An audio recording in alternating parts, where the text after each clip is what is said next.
Absurdly easy today, and it's too, basically, it used to be something. Let me back up. Years ago, about 15 years ago, I was an exchange student to Switzerland. I lived in Switzerland for a whole year. I lived there for a year for the same reason that if you know anybody who spent some time in Europe, it's the same reason why we all go, which is to have something to obnoxiously shoehorn into every conversation we have for the rest of our lives.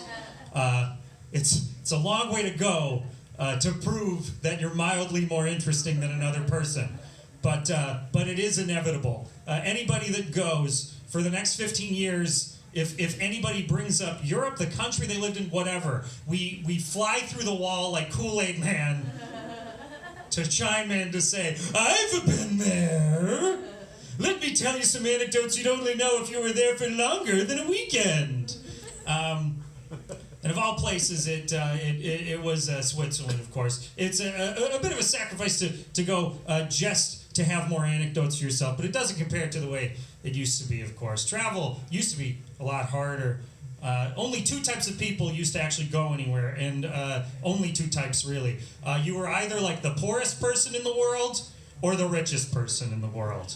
You were either a peasant fleeing the biggest hardships imaginable, or you were a person hoping to inflict the biggest hardships imaginable on someone else. You were either a lowly peasant or a colonizer of some kind.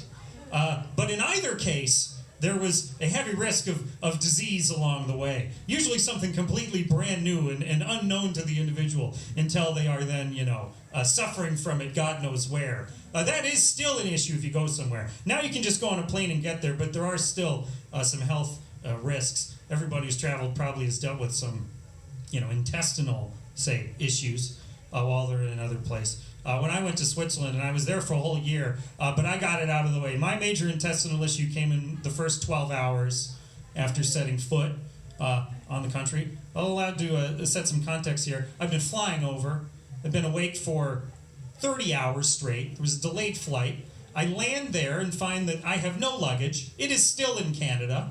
So I am there. I'm being picked up by people who do not speak English, and I do not speak German. And they inform me, don't worry about your luggage. You can just wear my clothes. This is Hans, the guy whose house I'm living in. He takes me back to his house, and I'm hoping to take a nap. And he says, well, you better shower up and eat some breakfast because we got errands to run today. This is what a Swiss person does to be hospitable to a person who's been awake for 30 hours wearing clothes besides their own. So I put on Hans's clothes and I sit down for breakfast, and they bring me out some muesli, a Swiss invention. And so, I pour the oats and so forth into my bowl, and I grab the milk right off the table and I pour it on, and I start eating it there. And there's a stereotype about the Swiss that they have really good dairy, and they do. It is not a stereotype. This was so sweet and delicious. I thought, what is it? How do they make this milk so tasty? Well, they do that because it's not milk. That was heavy cream that I poured onto my various oats and berries. It was cream that they had out just for their tea and coffee. They had a separate thing of milk that they intended for me to pour on my muesli. But because I don't speak their language and they don't speak mine, they just looked at me and thought, well, that's just how he does it. That's just what they do in Canada. This is a standard Canadian breakfast. So I ate it, and then, of course, they take me off to run the day's errands. May as well. After all, I've been there all of 3 hours. May as well set up a bank account. The other thing Hans did with me was a typical Swiss father thing to do, which is to show off Switzerland's various engineering achievements, which is terribly interesting. He showed me, just on the other side of town there, he showed me this funicular, this incline that goes up the track, up a mountain, and he was saying to me, hey, Ned, and of course we're talking by him pointing at words in my dictionary and me pointing at words back, but this is what I understood from him. You see that funicular, Ned? That is the steepest funicular in the world. Now, I did not have the language capacity to argue him on this point, but if I did, I would say, at a certain point, that's just an elevator, dude. If it gets to be perpendicular to the ground, that becomes a thing we have in every building. So it ceases to be interesting at that point. But hey, I had not the facility to speak with him about this. And would not very soon, because after we come back from our errands, I walk through the threshold of the door of their house and promptly poop my pants, which can happen if you've been awake for 30 hours and the only meal you've had has been heavy cream and oats. In a way, I should have seen it coming. Now remember, I don't speak their language. They don't speak mine. I'm wearing their clothes. I have no clothes of my own. I haven't slept one night. I don't know where they wash their clothes or how. Do they use a washing machine like ours? It was a mystery. I went into the washroom, took off the offending underhosen, and had to decide what the fuck I was gonna do. I wasn't in a position exactly to explain myself in a proper way. After all, they think I'm the insane man who ate nothing but cream all day. They might think, is this what we're in for every day? Is this how Canadians live?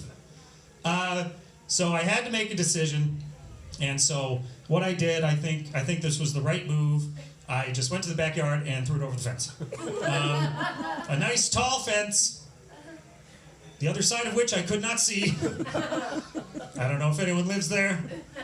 There could be a guy in a hammock right there, taking a nap, when the offending soiled underpants fall on his head from next door neighbors that he thought were fine people, wondering, how do I bring this up to them? There's clearly something wrong. They clearly ended up on me by some intentional act. For the record, the rest of the time I lived there, I was very nervous that at any point someone could knock on the door and bring this up. But they did not, which leads me to believe that they just lived awkwardly side by side with these people for the rest of their lives, with a seething resentment and confusion, never bringing it up once. Anyway, that was my experience in Switzerland. Ladies and gentlemen, come to the stage.